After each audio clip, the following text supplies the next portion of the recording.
అంతసేపు మీ తేజస్సుని ఈశ్వరుడు హరిస్తాడు.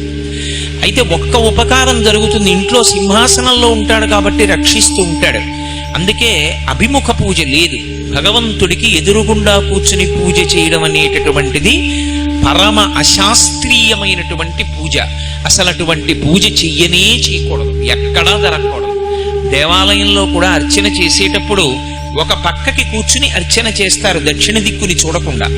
దక్షిణ దిక్కుకి చూడకుండా చెయ్యాలి పూజ. చేసే నమస్కారం దక్షిణానికి వెళ్ళకూడదు. ఒక్క సంధ్యావందనం చేసినప్పుడు దిగ్దేవతా నమస్కారంలో తప్ప ఇతర కార్యముల యందు దక్షిణ దిక్కుకి నమస్కారం లేదు. అందుకే మహాత్ములు శరీరం విడిచిపెట్టినప్పుడు వాళ్ళ యొక్క సమాధి మీద శివలింగం ఉంచితే అధిష్టానం అంటారు, తులసి చెట్టు ఉంచితే బృందావనం అంటారు. అధిష్టానానికి కానీ బృందావనానికి కానీ వెళ్ళి నమస్కారం చేసినప్పుడు దక్షిణ దిక్కెటు అని అడిగి నమస్కారం చెయ్యాలి. మన ఇష్టం వచ్చినట్లు నమస్కారం చేస్తే అది యమధర్మరాజు గారికి ఎడుతుంది. ఆయన దక్షిణ దిక్కుకు అధిపతి. ఆయన ప్రీతి చెందాడనుకోండి, ఆయన ఇవ్వవలసిన అనుగ్రహం ఆయన ఇస్తాడు. అది మనకి ఆమోదయోగ్యం కాదు కాబట్టి, అంటే ఏమంటే మరి ఎప్పటికీ చచ్చిపోకూడదా? త్రయంబకం యజామహే సుగంధిం పుష్టివర్ధనం ఉర్వారుకమివ బంధనాన్ మృత్యోర్ముక్షీయమామృతాత్.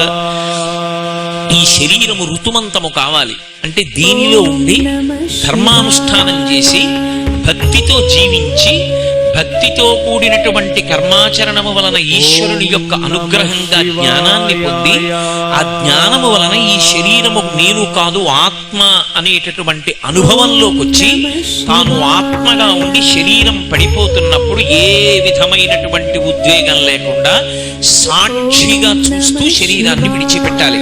అది ఎలా విడిచిపెట్టాలి అంటే ముచిక నుంచి చాలా తొందరగా తనంత తాను విడిపోయే పండు ఈ లోకం మొత్తం మీద ఒక్కటే, దోసపండు ఒకటే విడుతుంది. అలా దోసపండు నేల మీదే కాస్తుంది. దోసపండుని పందిరి ఎక్కించరు, దోసపాదు నేల మీదే పాకుతుంది.